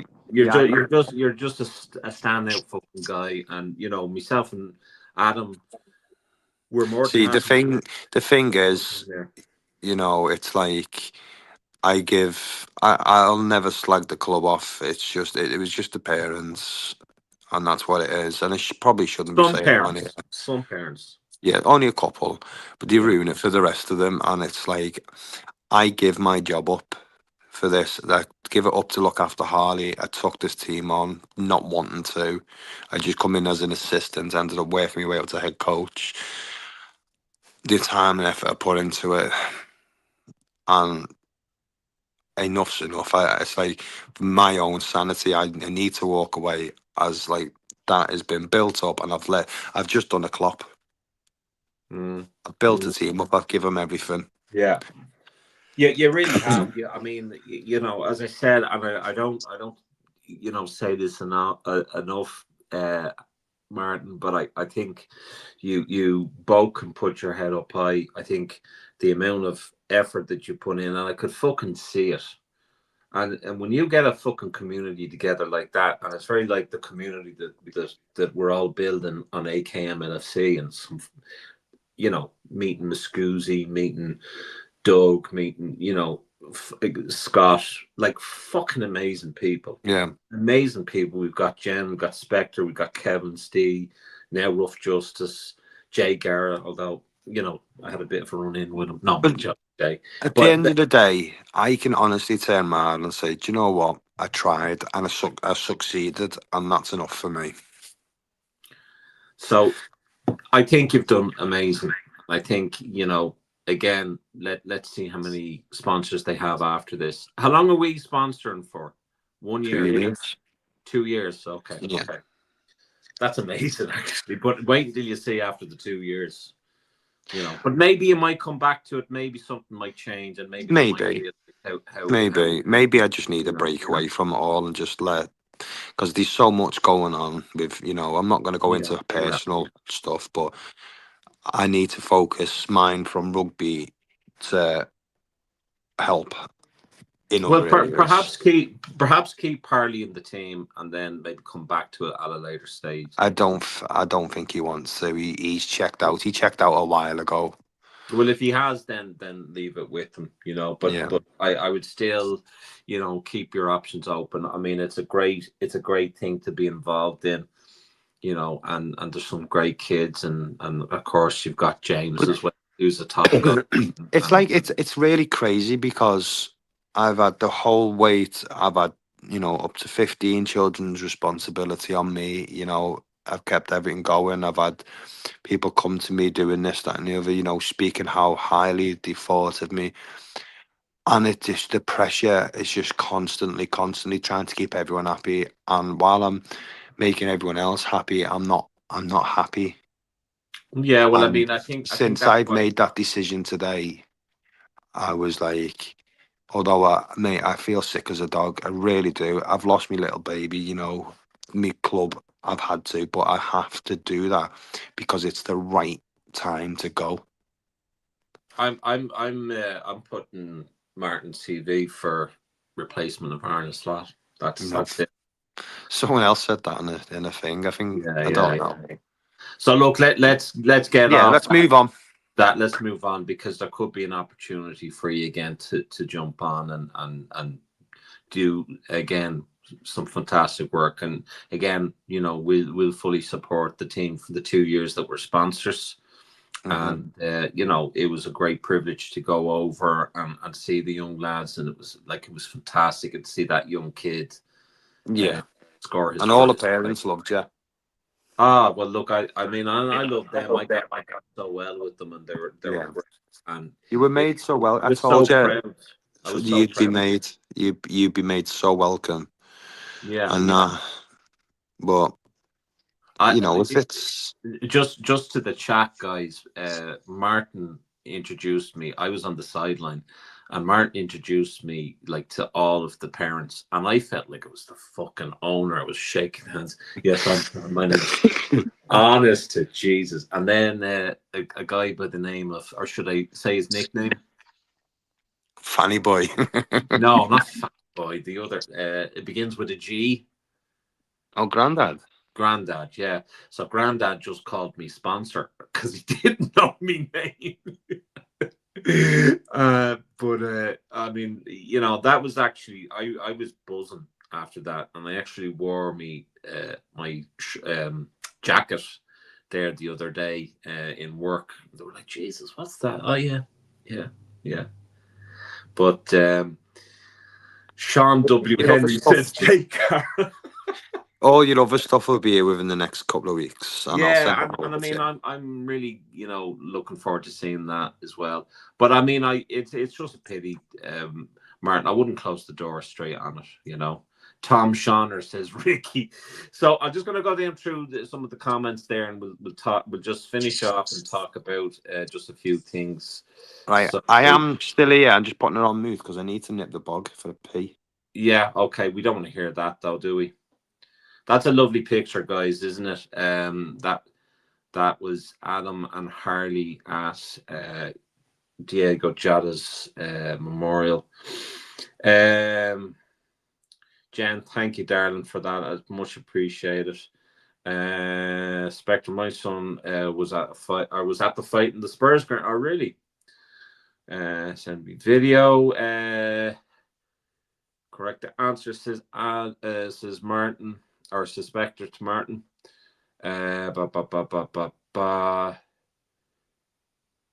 It's only 10 million to pay him off and the staff.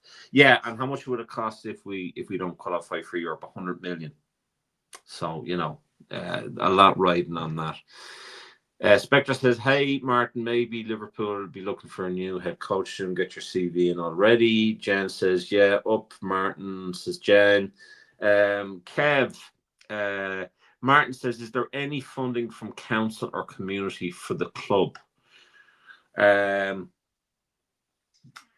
think all of it is basically from businesses and from anyone that's. So there's a question there, Martin. Maybe you'd be better answering this. So Kevin has asked, "Is there any funding from council or community for the club?" Yeah, the club get loads of stuff. They have to apply for lottery grants and stuff, but each team, we pay subs. All them subs go to help finance the kit, the new kits, insurances, everything on a day-to-day basis for the running of the team, the club. That's what happens. But each individual team has to source its own sponsorship. And you do that by recruitment days, sponsored walks, raffles. And lucky enough, this year, for one walk, what we did, and a few raffles, we brought in £1,200, which was absolutely amazing. Like I say, I came in. It was 3 weeks from going. I brought it in. I know that team is stable. It's fine. It's going back into the hands of the other coach, so I don't know, but it's going to be a success. I know it will be. They need to just stick together, and yeah, of course they do, and they will do. and just concentrate on what's important. That's the kids, and you know, then Yeah. with whatever grievances they have to put it aside and stop the silliness, and that's it. Yeah, it's an amazing establishment. The whole club's amazing. You know, take yellow shine. So Jay Garra has a mad theory again. Another mad theory. If Xavi comes in next season, FSG can put a good spin on things and make the look like they're smart, and fans just need to be patient, i.e., on signing and other spin. Yeah, I mean, it's hard to know where they're coming from, to be honest with you, Jay. Will Martin Klopp be getting a statue for his work? He should fucking do. Absolute ledge balls. Miss Goosey says my story's on Netflix already. He's a dick. He is a proper prize prick, you Miss Goosey. I've just seen Jay Garrett saying Tuki Al Shan. Yeah. So Ricky Shah says grassroots can never win. It's tough. It's such a tough gig. Sean W. Henry says Jay. Tom Sharner says Ricky Shah. Let me see. Too much info. Martin Big. I don't know what that means. Martin's story is already on Netflix. It's Sheikh Shano coming in wheeling dollars while shaking hands with parents. I wouldn't even mind, guys. And this is what the embarrassing thing was for me. Okay, like I'm part of AKM as well as SD Designs 2020. Check out our website, sddesigns2020.com. Okay. But I'm just a small sponsor, and the lads were saying, you know, well, you're the only sponsor that came to a game, which I'm delighted to be to have done. It was great, and I think there were, you know, but I'm only a small sponsor, which is crazy. Shake. Martin, you're doing well. It's hard, mate, but you've left it in good shape for it to continue. Yeah, absolutely. Yeah, of course I have. I just the time was right. You know, I've had to do it this way because if I continued, I'd have just lost it, and I didn't want to do that. You know, because I have respect for every single person who's on that team. I love them all, even the parents. You know, I can't say a bad word. It was just the bitching in between. You know, privileges and stuff. It's like I don't look at certain children. Like if one of our players goes and get 25 tackles, and because we have a top defender certificate, just because you've got them many tackles, it doesn't mean you're going to get it. It could be like a kid who never done a tackle before, and he comes in and puts a big shot on. Well, that's who you get. You know, because they've stepped outside the comfort zone. I had you know, some of our children had needs, and I leveled with them. I always come down to their height. I'd never tower over them. I always give them a voice, you know, asking them, what would you like to learn today? You know, how could we improve? You know, what's your feelings going forward? How would you like?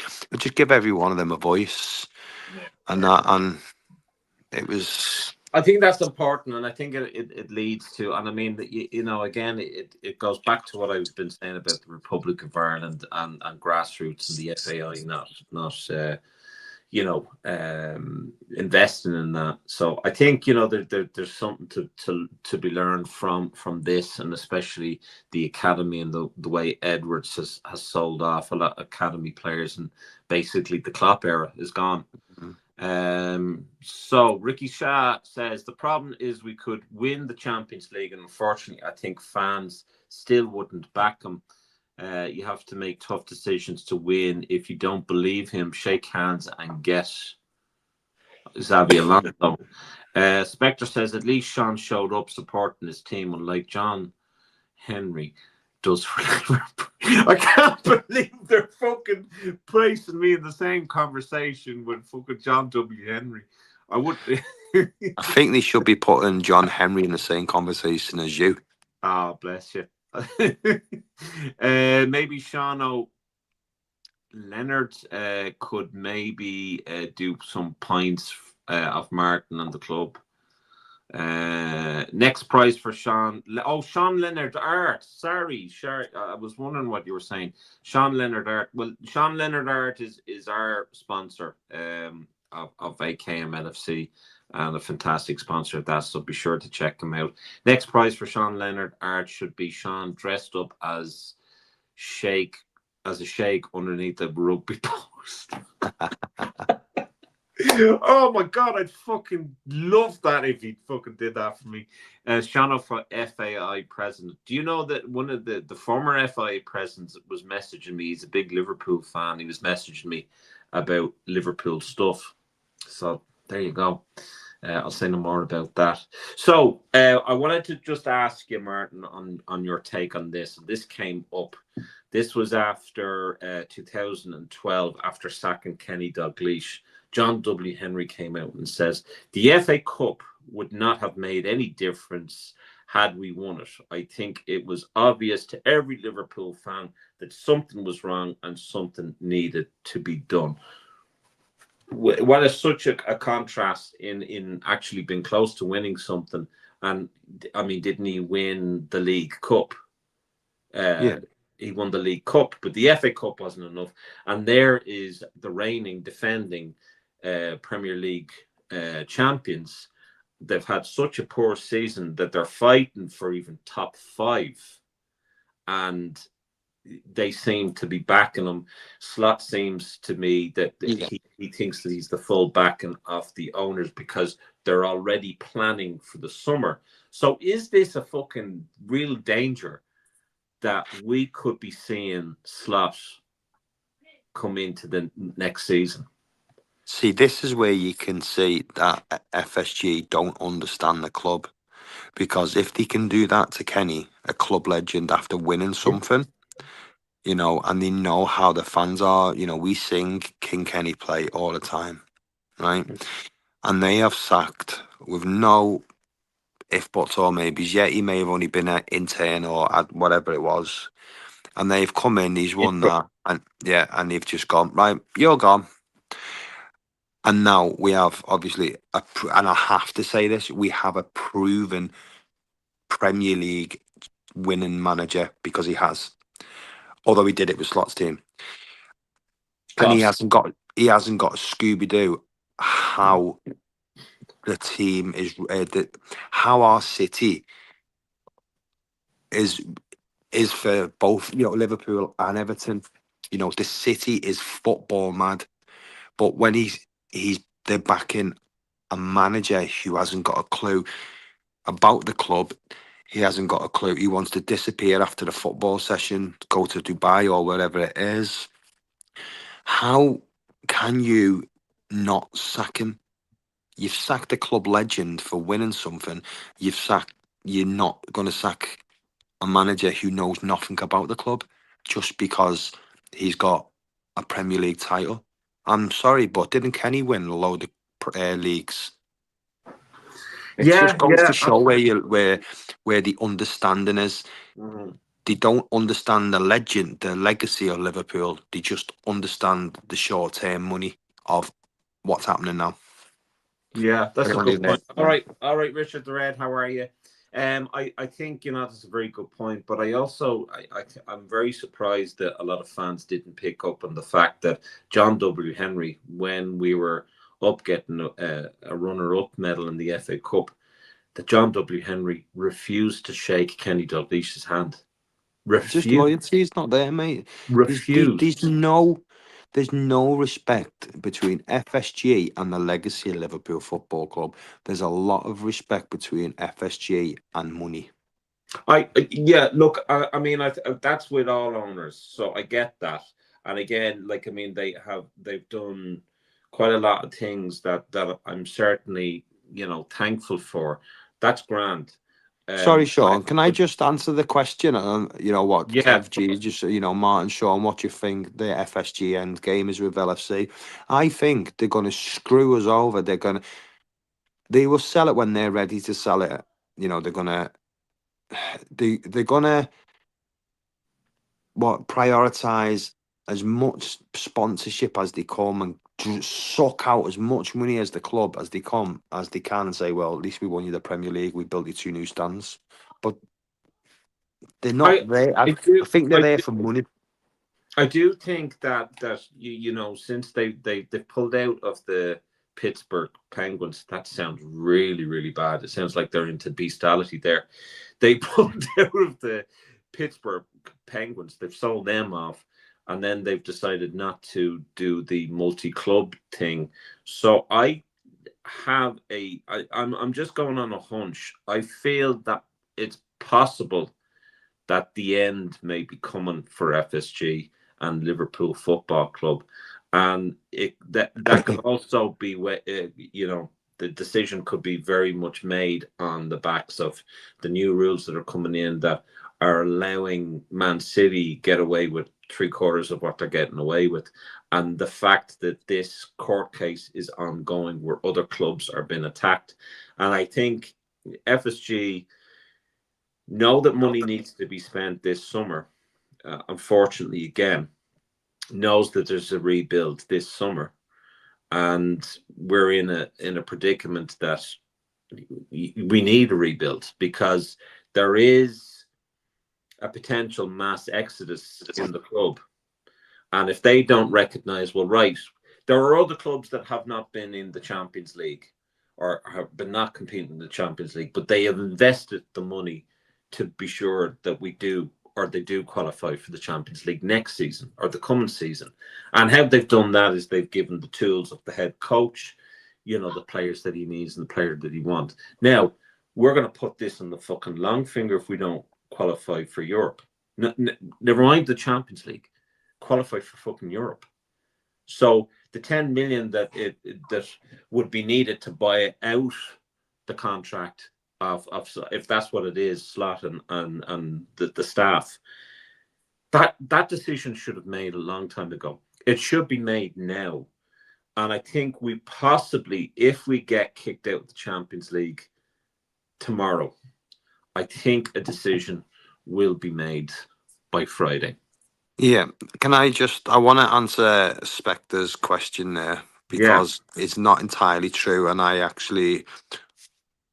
I'm not going to give details out, but he's saying it's rumoured that Slot is living in Manchester near the airport. He has no connection with Liverpool as the city and the fan base like Klopp did for his 9 years with us. Unfortunately, I actually know where Slot lives because I've done his drains when I was in the things with it all going around City's ground and quite a lot of the footballers and Shay Given and everyone.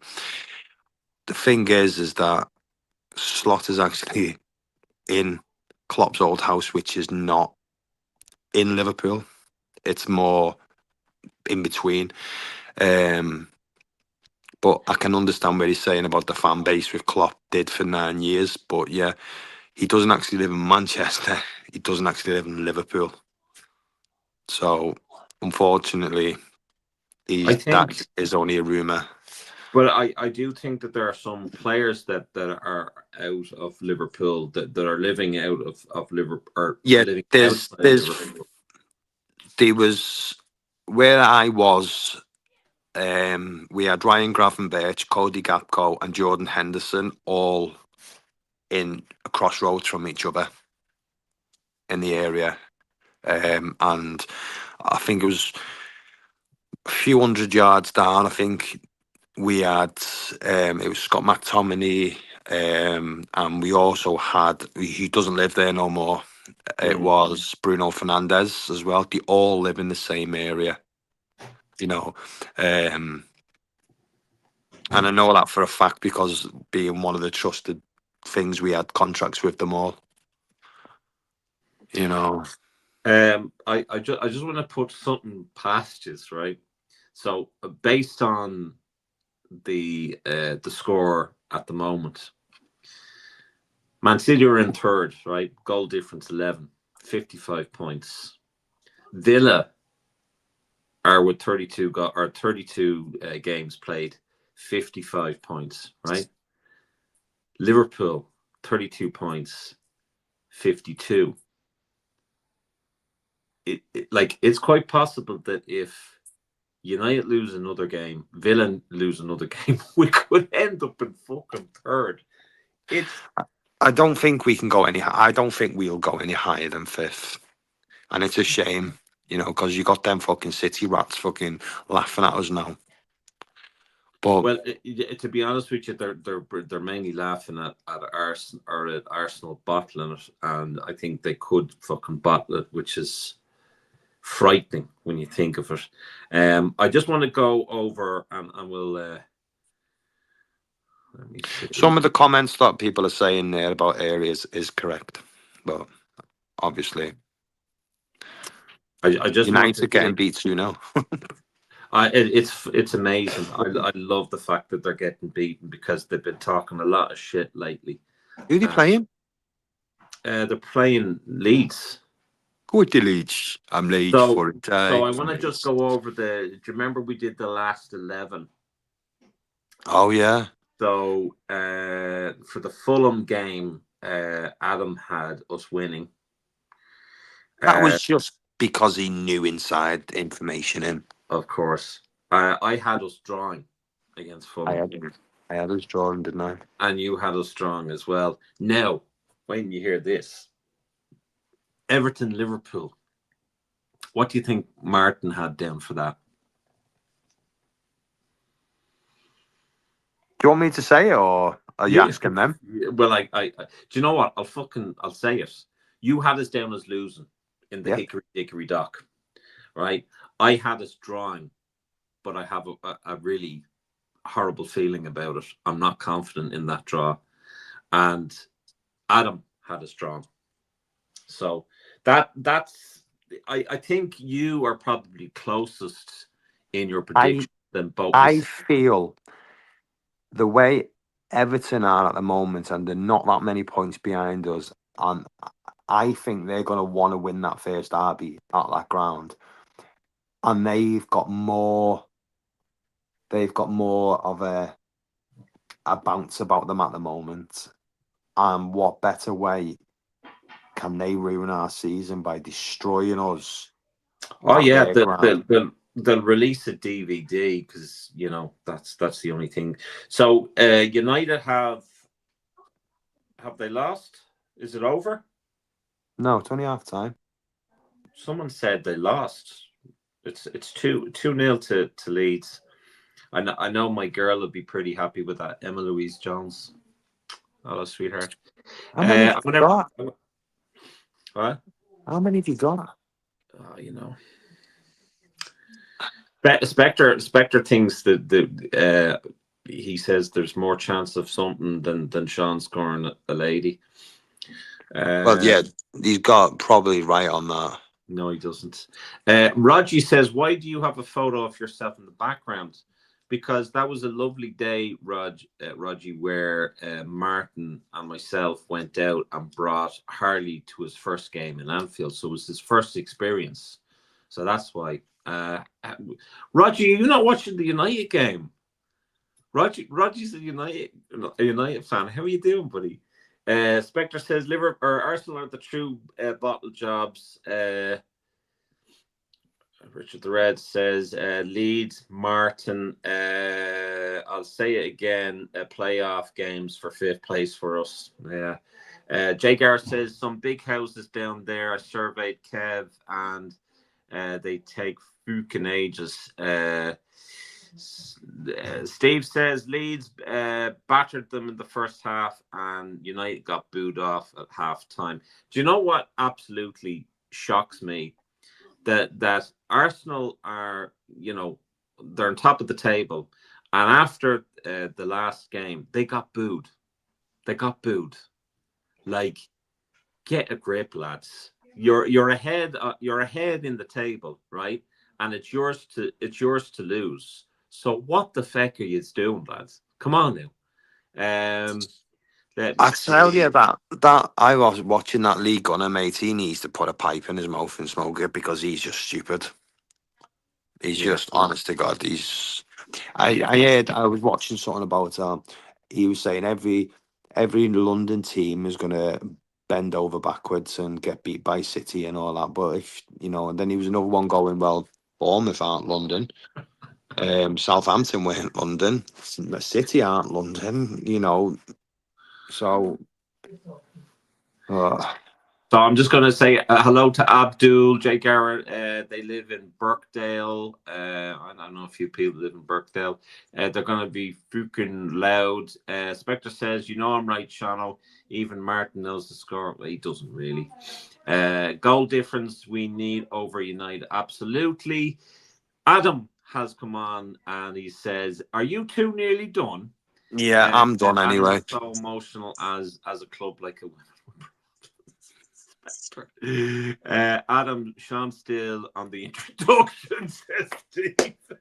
Yeah, Sean just loves his voice. That's why I had to come on, because like you'd give him an hour and 35 minutes of you, and I thought, you know what, best come on and give him a change. I see. I said hello to you there, sir. Adam's asking me, am I nearly ready? Lads, I'll just read Ricky's Arteta's letter to the fans to bring the noise and their lunch boxes was embarrassing. Lego head. Yeah, do you know what? I see a load of like kind of memes, or not memes, like who gets off the bench. And guess who's on the bench? Arteta. What the hell is Arteta doing on the bench? He's done nothing. So unless he wins the league this season, gone. Great stream, says Biggs. Appreciate that. Jen Strudel and ice cream. Rename channel. Channel speaks only. Yep. That's brilliant. That's brilliant. So lads, with that, how far are you behind? That's Kevin. Oh, that's brilliant. Lads, it's been a pleasure. This is my first live stream and my first 7 p.m. with Shano. So I appreciate every single one of you for joining in. Jen for again, giving or gifting 5 memberships. It's just incredible. And look, we appreciate all your support. Keep on supporting the channel.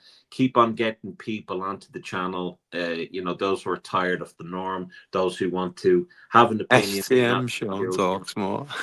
Sean talks more. There you go. The first fuck. Right, listen, I'm off ski anyway. Yeah, well, I'm just going to close off so you can wait. So, lads, hit the like button, get sharing, and be sure to also check Sean Leonard Art, our sponsors. He's giving an illustration every month to our VIP member who wins the spot prize draw. And I think, Adam, we're probably going to have to do this month's one again, unfortunately, and that's part and parcel. We can't be chasing after people. 15-minute outro now, he says. But yeah, look, guys, I want to thank every single one of you for joining in. Adam for coming in, and look, Martin for coming in. Martin, we know. I saved everyone, and he saved everyone. So appreciate everyone coming in, and Adam will be back on the match watch along tomorrow. Hopefully it'll be a good one. Appreciate it, folks. Thank you. Come on.